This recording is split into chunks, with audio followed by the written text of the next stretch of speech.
Lo que voy a hacer es perturbar. Vamos a ver. La pregunta es, ¿qué es un caballero? Porque esta pregunta está en el fondo de todo el seminario ante el cual nos encontramos del mundo del caballero y las visiones de la caballería.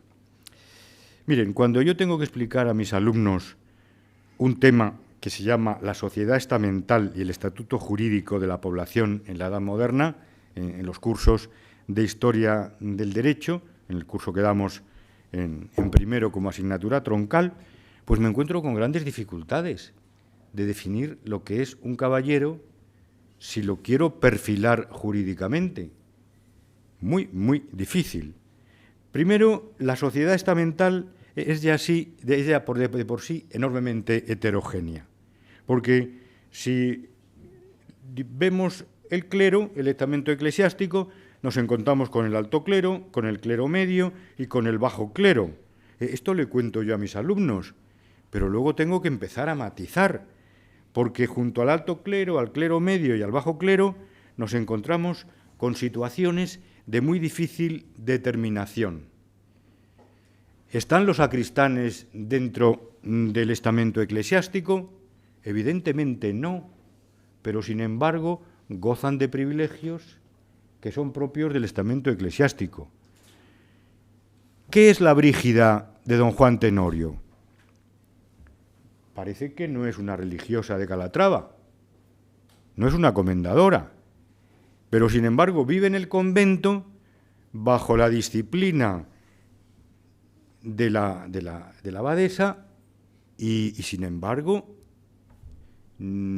cuando está en el convento, parece que tiene apariencia de estado eclesiástico en algunos aspectos de su vida. Jurídicamente pertenece al estado llano, o quizá fuera hidalga, eso no lo sé. Pero además tengo que situar en el clero medio a un párroco como el de San Ginés de Madrid.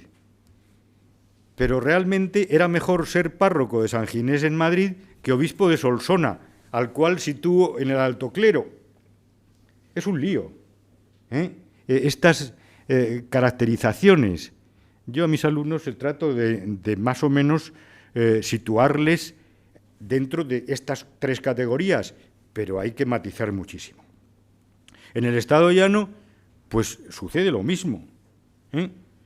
Pedro Crespo, el alcalde de Zalamea, pues es un villano, es alcalde por el estado llano, pero sin embargo tiene una labranza muy rica y tiene más dinero que los hidalgos del pueblo. Y luego en Madrid nos encontramos en los sainetes a los aguadores asturianos, muchos de ellos, espero que no haya muchos asturianos, muchos de ellos pues tenían la mano bastante larga cuando subían el agua a los domicilios.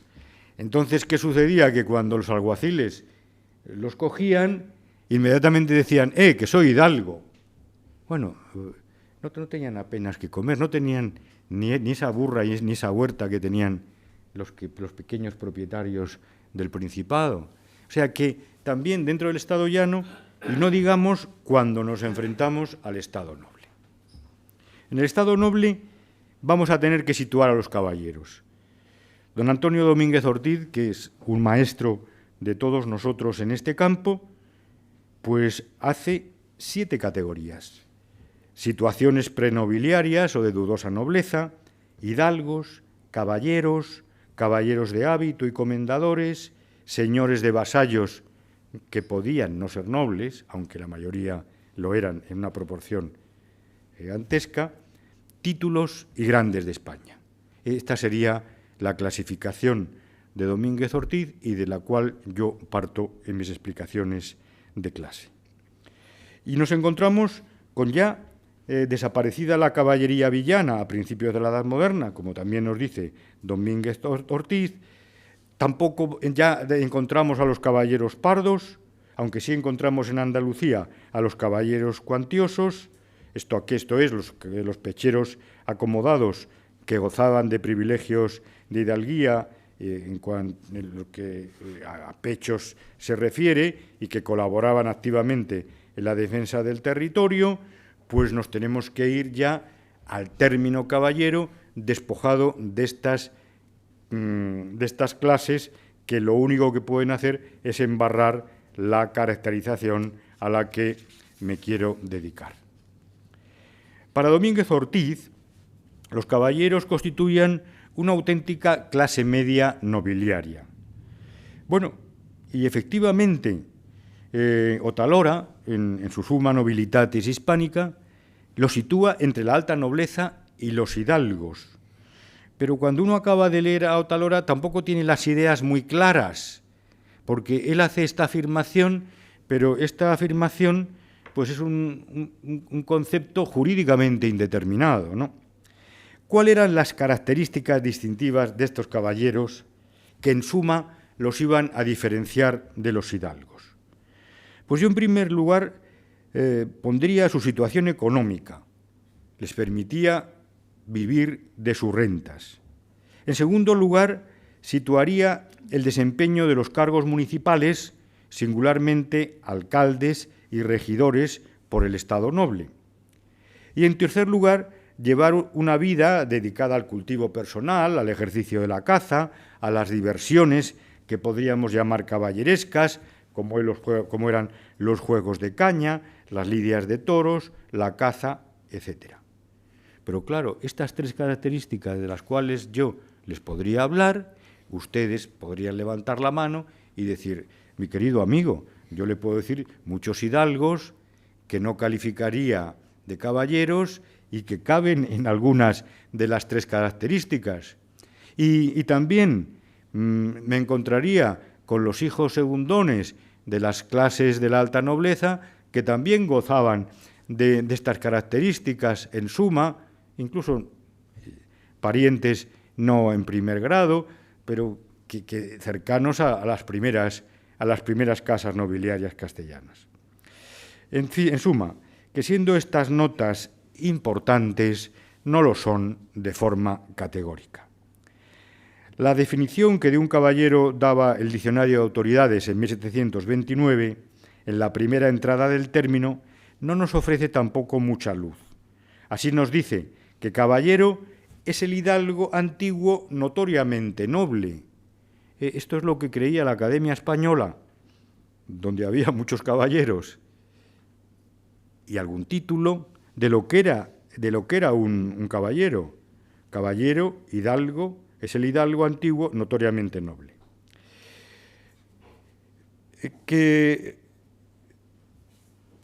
tiene, nos dice luego el Diccionario de Autoridades, sigue diciéndonos que tiene algún lustre más que los otros hidalgos o en la antigüedad o en los méritos suyos o heredados. Tampoco añade demasiado, pero bueno, va añadiendo algún perfil.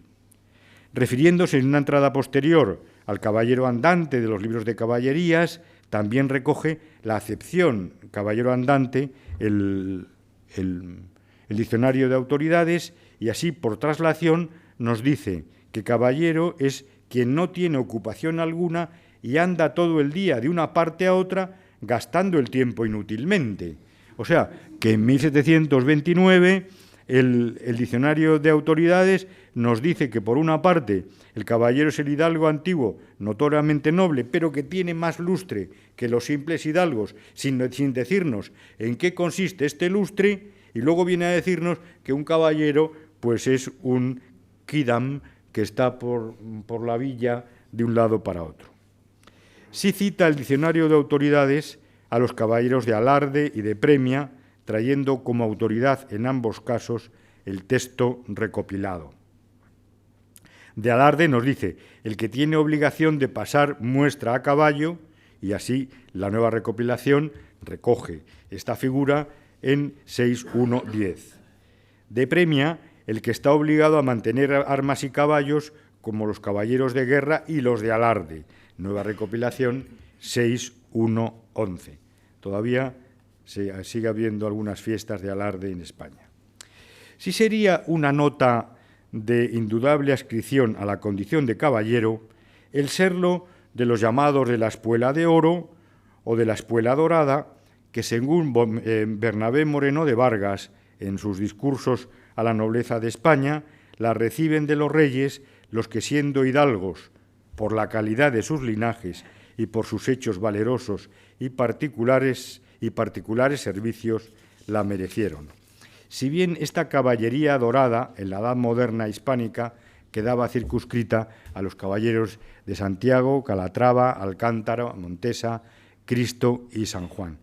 Fíjense una cosa, en el Tratado de Moreno de Vargas, en sus discursos, fíjense el poco espacio que dedica a los caballeros, el mucho espacio que dedica al resto de las clases nobiliarias. Y es que Moreno de Vargas tampoco sabía muy bien lo que era un caballero. Habla también Moreno de Vargas de la caballería de privilegio, otorgado en la corona de Castilla por el monarca con reserva explícita de su concesión, como está dispuesto por el rey emperador en Toledo el 14 de mayo de 1539, y así pasa a nueva recopilación 618. O sea que el ordenamiento legal contemplaba la posibilidad del privilegio de caballero. Si en la actualidad acudimos al diccionario de la lengua española, el lema caballero pues no nos proporciona certidumbre conceptual desde el punto de vista histórico-jurídico. Realmente el diccionario de la Academia, estando dentro de él, pues un jurista eximio, como es don Santiago Muñoz Machado, y que ha hecho un gran diccionario jurídico. Sin embargo, desde el punto de vista de la historia del derecho, el diccionario requiere más que una vuelta. Como saben ustedes, doña Carmen Iglesias, la actual directora de la Academia, no solamente es académica de la historia, sino también es académica de la española, y en alguna ocasión pues le he comentado la necesidad de volver sobre algún concepto, y alguno se ha modificado, pero realmente hay que hacer una labor importante, y ya les avanzo que es un asunto que me interesa mucho y en el que me encuentro. Pues entonces, si vamos al diccionario de la Real Academia Española, nos encontramos, bueno, la primera acepción no nos interesa, la segunda tampoco, la primera que nos interesa es la tercera, y nos dice: hombre que se comporta con distinción, nobleza y generosidad. Tampoco es decir mucho. En la cuarta, nombre masculino usado como tratamiento de respeto o cortesía para dirigirse a un hombre. Buenos días, damas y caballeros, buenos días, caballeros. La sexta, miembro de una orden civil o militar, caballero de Alcántara, pone como ejemplo. La séptima, miembro de una orden de caballería. Aquí, entre la sexta y la séptima, encontramos una cierta contradicción. La octava, hidalgo de reconocida nobleza. Y entonces ya dan ganas de cerrar el diccionario, porque no se puede decir, no hacer peor. Entonces, esta es una de las entradas que yo creo que se ha de modificar. Y la 11, bueno, hay 17. Nombre masculino usado como tratamiento de los alumnos de las academias militares y de miembros de algún cuerpo castrense. Y pone como ejemplo caballero guardia marina, caballero legionario.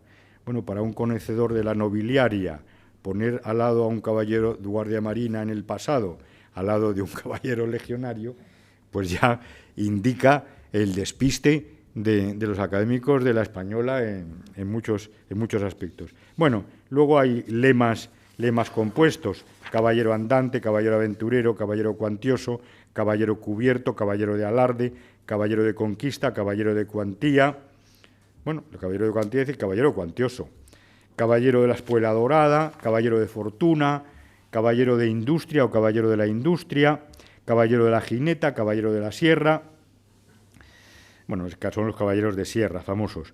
Caballero de moatra, caballero de premia, caballero de sierra de nuevo, caballero de trinchera, caballero de hábito, caballero de alguna de las órdenes militares, caballero de plaza y luego caballero gran cruz, dignidad superior de ciertas órdenes. Como ven, los diccionarios sirven hasta cierto punto pero en este caso concreto no nos sirven mucho. Entonces, les he hablado de los caballeros en el pasado y de las dificultades que tenemos para perfilarlos con exactitud jurídicamente, y en la actualidad el derecho premial, y tenemos entre nosotros al general García Mercadal, quizá la mayor autoridad en España en esta materia, en el derecho, que es en el derecho premial vigente, en el que una vez establecida la confusión de estados ya, puede dar al concepto de caballero un contenido jurídico en nuestro marco legal. Y así, los estatutos de alguna de las órdenes españolas, o en los estatutos de alguna de las órdenes españolas, madre mía, se da el título de caballero a los agraciados con determinados grados en las mismas. Los miembros de la Soberana Orden de Malta, en la que me cumplo estar integrado, o los del Santo Sepulcro, pues también se llaman caballeros y lo son. Y los agraciados con órdenes extranjeras, que también recogen el título de caballero en alguno de sus grados.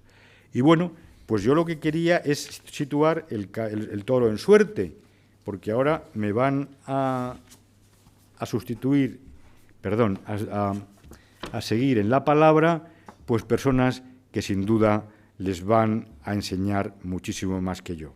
Hoy don Jaime de Salazar, con diferencias entre nobleza y caballería, luego don Javier Alvarado, con orígenes de la ceremonia de armar caballero, una cosa de sumo interés simbólico. Mañana tenemos la imagen del caballero en los documentos oficiales, sellos y monedas, por don José María de Francisco.